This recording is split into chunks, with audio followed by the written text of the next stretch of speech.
Hello everyone. Well, this is the final installment of Flying with Wisdom in collaboration with Nikki of Inspired by Nikki of Flying with Grace. And I'm looking forward to seeing her videography of this particular video. She always does such a beautiful job. And just to let you know, she was the brains behind this beautiful collaboration, which we're so proud to present to you. And I know that you will give her lots of love. All right, here's what we're working on today. Zone 5, the living room, sometimes the living room / dining room. Let me tell you why. The dining room is originally part of the entryway. That's the way it was written. But I found that most people have a living room, dining room combination, or their dining room isn't near the entryway.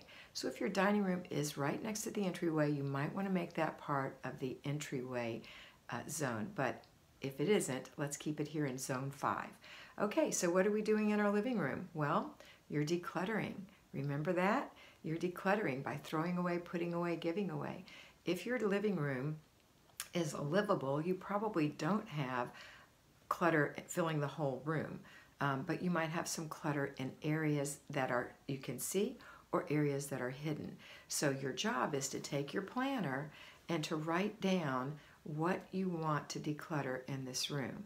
And when the time comes to go into the room, you're going to go to that area and declutter, standing right there, not running around the house, using your 3 containers, throw away, put away, give away, and you're going to make nice, quick decisions. You're going to do it first, fast, fun, and finish.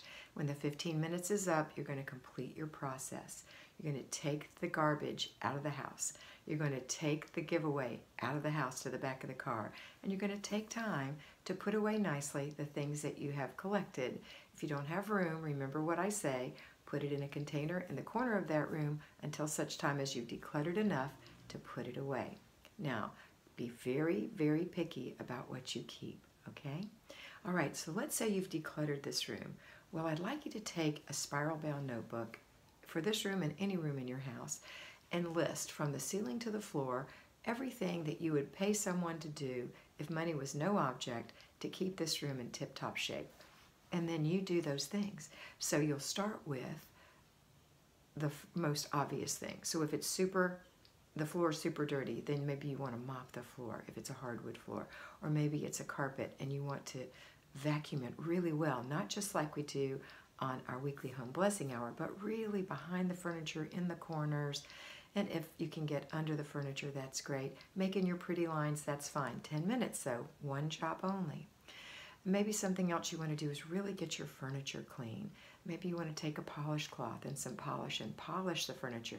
You might not even get it all done in one day, but the great thing is that your living room is decluttered, so you won't have piles of clutter to clear off before you can polish your furniture. You're just going to remove some carefully placed items, polish the furniture, and put those well-chosen items back. Okay, there's lots of things to do in here. You can clean the ceiling fan, you can clean the window, the blinds, the curtains. You may have a fireplace that needs to be cleaned. You can clean under the cushions of the couch. You ever remember that? You have to pull those out and find your money in there? Yeah. There are just lots and lots of jobs that you can do in here. Clean your knickknacks. That's another one people forget about. If you have an area rug, make sure that it's nice and clean. Do you need to deep clean? Do you need to do a carpet cleaning service and have someone come and clean it for you? Or is it something you can do as a special project on a Saturday and deep clean your carpet? So these are things you can do in this room, but the main things wouldn't involve anything that takes more than 10 minutes. And most things in here won't take more than 10 minutes. I would say deep cleaning with a cleaner, a carpet cleaner will take more than 10 minutes, so that will be a special job. Okay, so that's how you clean the living room or living room / dining room. Speaking of the dining room, have you looked inside your hutch cabinet lately, or whatever you have to keep your dishes? Is it organized? Do you have things thrown in there that don't belong in there? So these are something to do. Another thing that people never think to do is to clean their table legs and polish them, and their chair legs and polish them, or even just dust them. So these are just some ideas for you. I know that you can come up with plenty because you are the CEO of your home. And I know that after you've watched all these videos, you've changed your mind and you've become the alpha of your home, the CEO, that you've recognized the beauty of being a homemaker and the vocation, the honor of that vocation, of being a homemaker, of being a mother, of being a wife. That's it for today and for this month. I hope you had a wonderful time and you enjoyed this series. And I want you to always remember that you are beautiful. So be beautiful.